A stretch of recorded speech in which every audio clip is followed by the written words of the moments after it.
জ্ঞানের বাক্সতে আপনাদের সবাইকে স্বাগত জানাই। আমাদের আগের ভিডিওতে আমরা দেখেছিলাম পৃথিবীর বুকে মানুষের তৈরি করা গভীরতম গর্ত, কোলা সুপারডিপ বোরহল, এবং তার সাথে জড়িত ভয়ঙ্কর কাহিনী।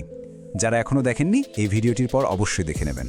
কিন্তু আজ আমরা ডুব দেব এক অন্য রহস্যে, বারমুডা ট্রায়াঙ্গল, যেখানে 1945 সালের 5ই ডিসেম্বর 5টি মিলিটারি প্লেন তাদের 14 জন অ্যাভিয়েটর সহ অদৃশ্য হয়ে গিয়েছিল।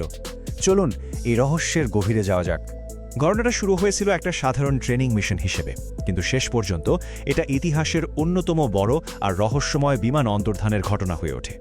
ভাবুন একবার, পাঁচটা ইউএস নেভির টিবিএম অ্যাভেঞ্জার টর্পিডো বোমারু বিমান, আর সেই বিমানগুলোতে ছিলেন 14 জন অত্যন্ত অভিজ্ঞ নেভাল এভিয়েটর, যারা আর কোনোদিনই ফিরে আসেননি। এই টাইমলাইনটা একবার দেখুন।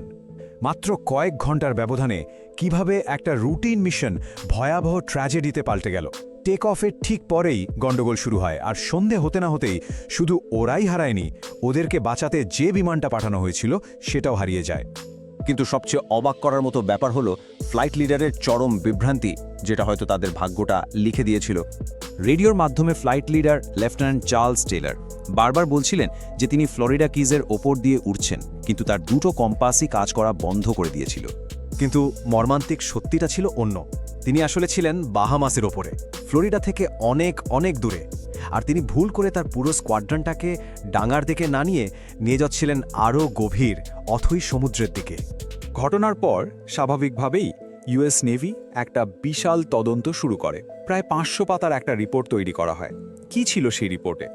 তদন্তে উঠে আসে যে লেফটেন্যান্ট টেলরের কম্পাস দুটোই বিকল হয়ে গিয়েছিল, আর তিনি দিক হারিয়ে ফেলেছিলেন। আর তার জুনিয়র পাইলটরা, তারা মিলিটারি ডিসিপ্লিন মেনে তাদের লিডারকেই অনুসরণ করেছিল। আর উদ্ধারকারী বিমানটার কথা, সেটার একটা পরিচিত সমস্যা ছিল, ফুয়েল লিক করা, যার কারণে সম্ভবত মাঝ আকাশেই ওটা বিস্ফোরিত হয়। প্রথমে পাইলটের ভুলকেই এই দুর্ঘটনার জন্য দায়ী করা হয়েছিল, কিন্তু পরে লেফটেন্যান্ট টেলরের পরিবারের অনুরোধে নেভি তাদের রিপোর্টটা বদলে লেখে কারণ অজানা। আর এই একটা কথাই যেন রহস্যটাকে আরও কয়েক গুণ বাড়িয়ে তোলে। তাহলে কি এর পেছনে সত্যি সত্যি কোনো অতিপ্রাকৃত শক্তি ছিল, নাকি বিজ্ঞান আমাদের অন্য কোনো ব্যাখ্যা দেয়? বিজ্ঞানীরা বলেন এই অঞ্চলের ভৌগোলিক পরিস্থিতি সাংঘাতিক জটিল। এখানকার গালফ স্ট্রিম স্রোতটা এতটাই শক্তিশালী যে এটা অনেকটা সমুদ্রের মধ্যে দিয়ে বয়ে চলা একটা নদীর মতো। যে কোনো জাহাজ বা প্লেনের গতিপথকে এটা সহজেই প্রভাবিত করতে পারে। শুধু তাই নয়, এই এলাকায় কোনো ওয়ার্নিং ছাড়াই হঠাৎ করে ভয়ঙ্কর ঝড় ওঠে। এখানকার অনেকগুলো দ্বীপ দেখতে প্রায় একই রকম, যা পাইলটদের জন্য বিভ্রান্তিকর। আর সেই সময়ে তো আজকের মতো আধুনিক ন্যাভিগেশন সিস্টেম ছিল না। পুরনো পদ্ধতিতে এই পরিবেশে পথ খুঁজে বের করাটা ছিল প্রায় অসম্ভব একটা কাজ। তাহলে এই যে বারমুডা ট্রায়াঙ্গেলকে নিয়ে এত ভয়, এত কুখ্যাতি, এর আসল কারণটা কি? দেখুন, ইউএস কোস্ট গার্ডের অফিসিয়াল বক্তব্য কিন্তু একেবারে সোজাসাপটা। তারা বারমুডা ট্রায়াঙ্গেল বলে কোনো বিশেষ বিপজ্জনক এলাকাকে স্বীকারই করে না। তাদের মতে এখানে এমন কোনো অস্বাভাবিক ঘটনা ঘটেই না। ল্যারি কুশের মতো গবেষকরা দেখিয়েছেন যে এই পুরো রহস্যটা আসলে কয়েকটা জিনিসের মিশ্রণ। কিছুটা অতিরঞ্জন, সাংঘাতিক খারাপ আবহাওয়া আর মানুষের ভুল, এর বেশি কিছু নয়। ফ্লাইট 19-এর ঘটনাটা আসলে মানব ইতিহাসের একটা বড় ট্র্যাজেডি, যেখানে প্রকৃতির ভয়ঙ্কর রূপ আর মানুষের একটা ছোট্ট ভুলের কারণে 27টা তরতাজা প্রাণ চিরকালের জন্য হারিয়ে গিয়েছিল। এই বিষয়ে আপনার কি মত? আমাদেরকে কমেন্ট সেকশনে অবশ্যই জানান।